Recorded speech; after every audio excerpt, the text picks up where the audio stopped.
Hi and welcome back to Reddit Whispers. The lie that dismantled my life began with a phone call and a single, trembling word. Mama. It was late, the kind of deep, quiet night where the only sound is the hum of the refrigerator. She came into the living room, her face pale in the blue glow of the television, her phone pressed to her ear. I watched her shoulders slump, her entire body seeming to shrink as she listened. When she hung up, the tears were already tracking silently down her cheeks. She told me her mother's illness, a chronic condition they thought was managed, had taken a sudden, vicious turn. The doctors in her small, rural hometown were out of their depth. She needed constant, specialized care, the kind that couldn't be provided by a visiting nurse. She needed her daughter. She had to go home. Of course, I said. There was no other answer. We were a team, a unit forged over a decade of shared life. Her pain was my pain. Her family was my family. I held her as she cried, telling her we would figure it out. We would make it work. The initial prognosis was a few months, a long and difficult road, but a finite one. She packed a single large suitcase, her face etched with a combination of grief and resolve that I interpreted as heroic. I drove her to the airport before dawn.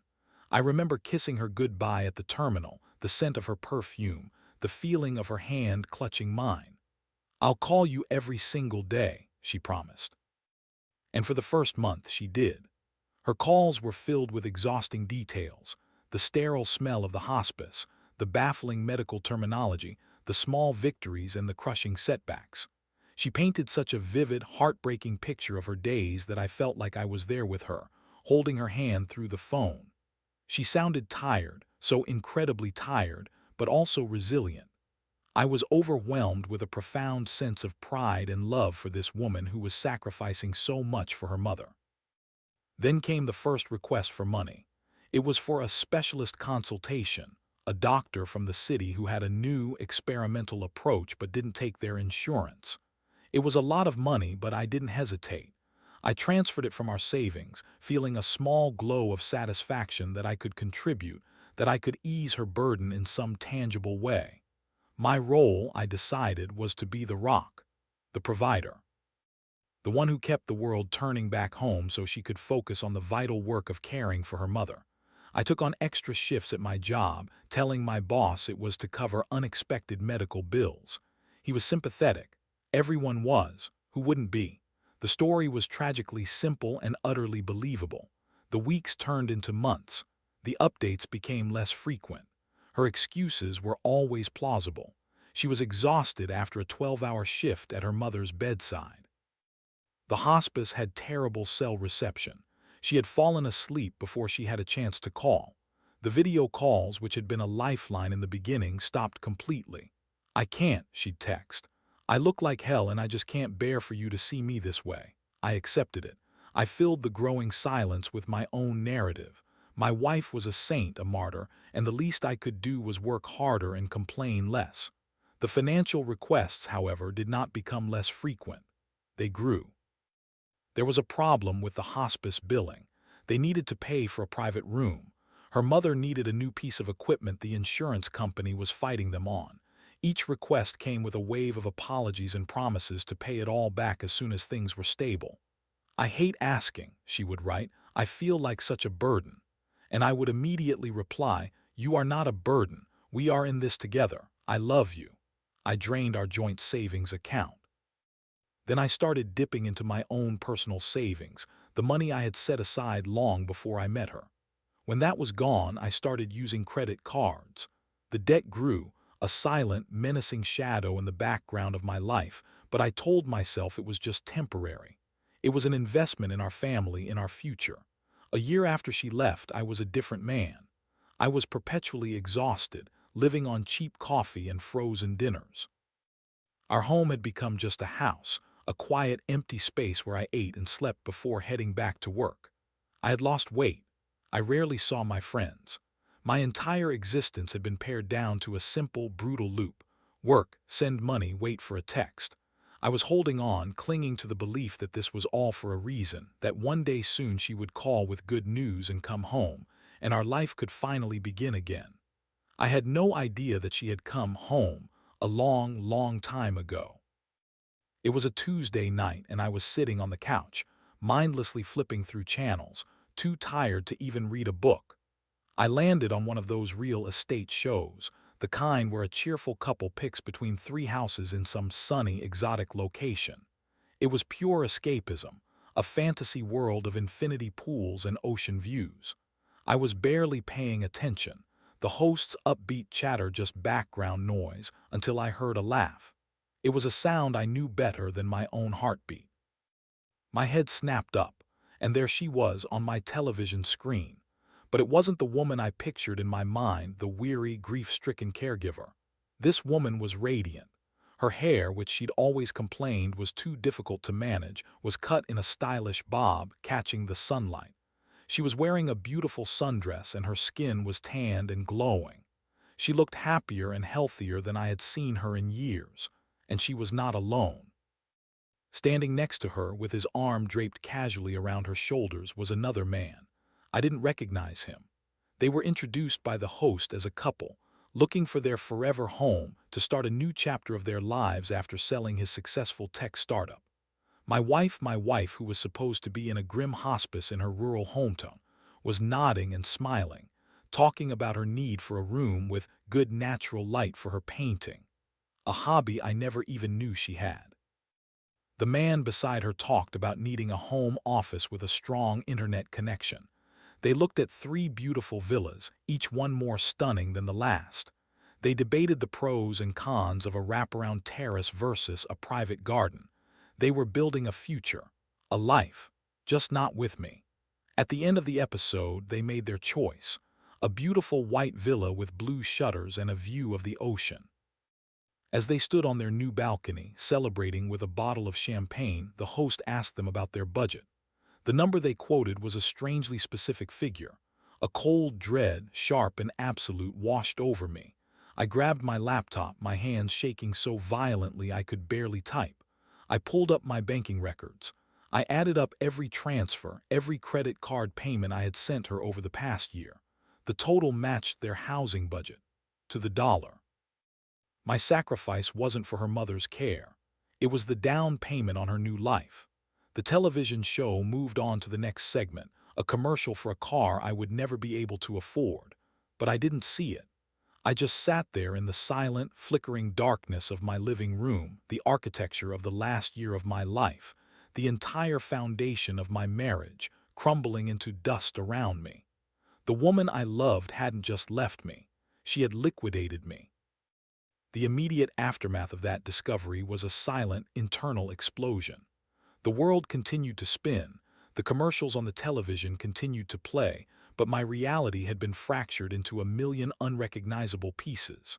For a long time I just sat there, the laptop open on my lap, the column of numbers glowing in the dark. It was all there in black and white, a precise accounting of my own destruction. Each line item was a memory, a lie I had willingly consumed. That $5,000 transfer was for the experimental treatment. The $2,000 credit card advance was for the private room deposit.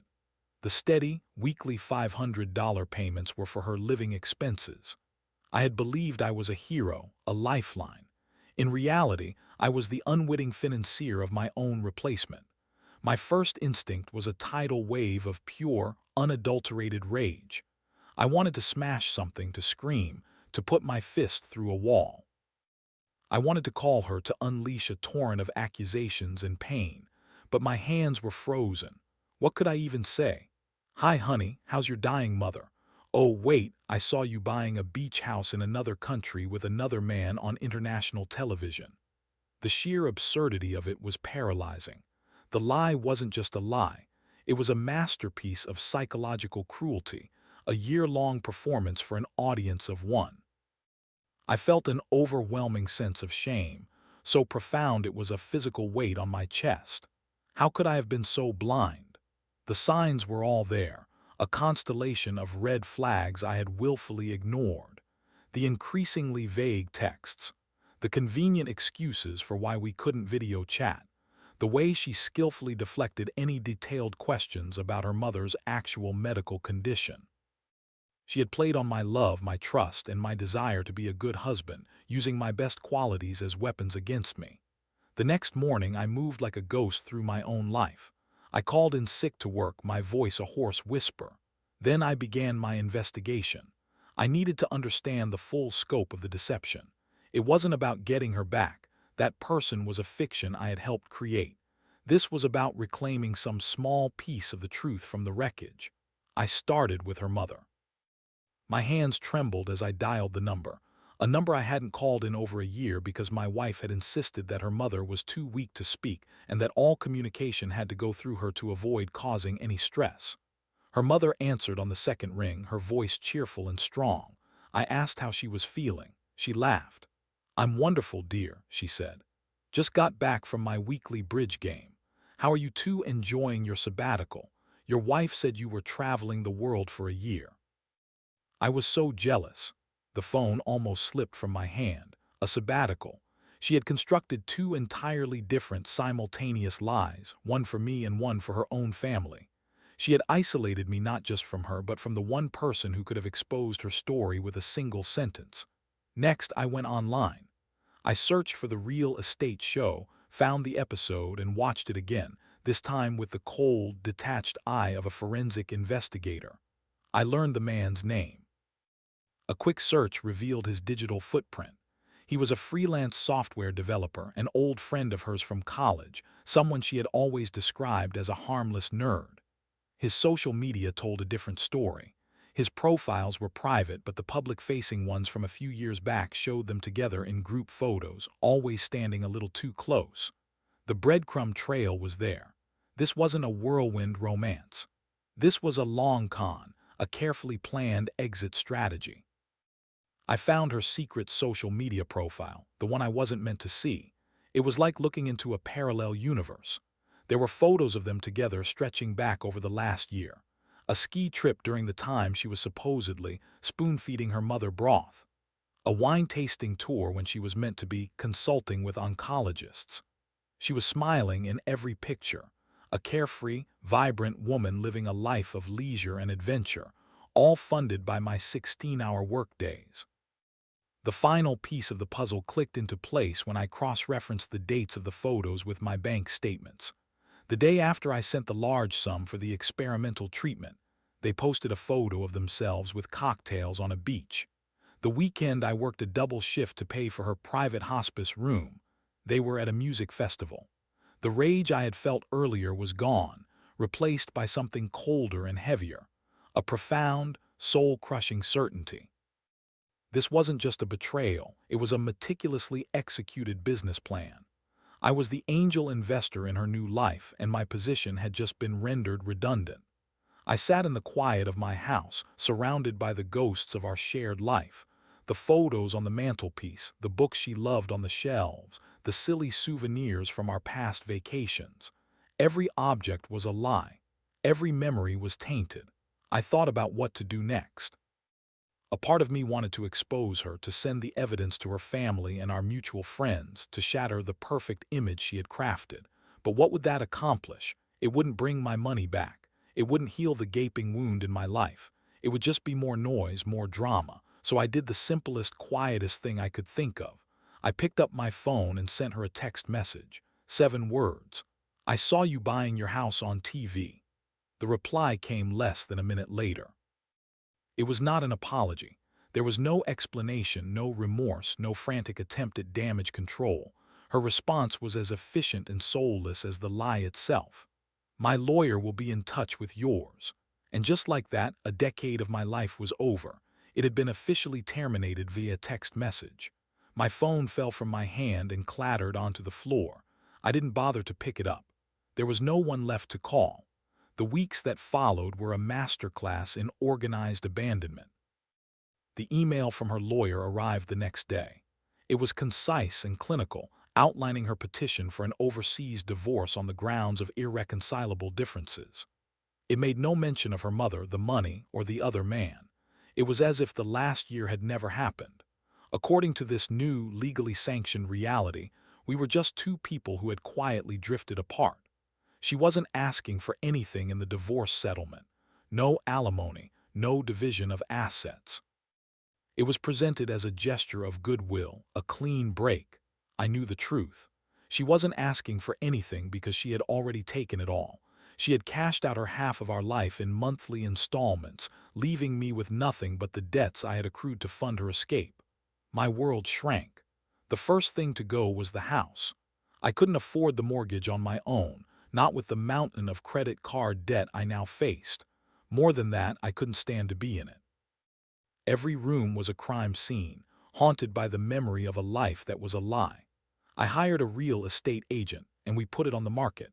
I sold our furniture, our shared history, piece by piece. I packed my remaining belongings into a dozen cardboard boxes and moved into a small, soulless apartment on the other side of town.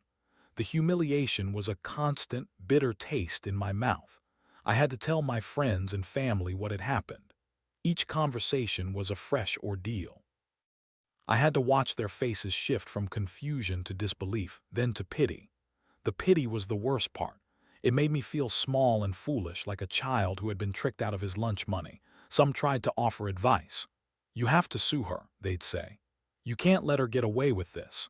But the legal advice I received was bleak. Because I had sent the money willingly, proving it was fraud and not a gift would be an incredibly difficult, expensive, and lengthy international legal battle. It was a fight I didn't have the resources or the emotional energy to wage. She had planned her exit perfectly, leaving me legally neutered and financially crippled. So I signed the divorce papers. I agreed to the clean break. It felt like a surrender, but it was also an act of self-preservation. I needed to cauterize the wound. I couldn't afford to let it bleed anymore. I took on a second job, this time not out of a noble sense of sacrifice, but out of grim necessity. I worked 70-hour weeks, my life becoming a blur of commutes, spreadsheets, and exhaustion. But this time the work felt different. Before I was working for a shared dream, a future with her. Now I was working for my own survival. Every dollar I earned was a dollar she couldn't touch. Every debt I paid off was a chain I broke. It was a slow, grueling process of reclaiming myself. I started working out, channeling my residual anger and grief into physical exertion. I reconnected with the friends I had neglected, forcing myself to be social even when I wanted to hide. I started reading again, filling my tiny apartment with new stories to replace the old, toxic one. There were moments of profound loneliness, nights when the silence of my apartment was deafening, when the phantom limb of my old life ached with a pain that felt physical. I would see a couple holding hands on the street or hear a song we used to love, and the grief would ambush me, sharp and unexpected. But slowly, imperceptibly at first, things began to change. The anger began to fade, replaced by a strange, quiet sense of calm. The shame started to recede, replaced by a hard-won resilience. I was no longer the victim of her story. I was the author of my own. I was paying down my debts, rebuilding my savings, and creating a life that, while smaller and quieter than the one I had planned, was authentically mine. It was a life built on the solid ground of reality, not the shifting sands of a beautiful lie. One evening, about 2 years after I had seen her on that television show, a friend sent me a link to an online article.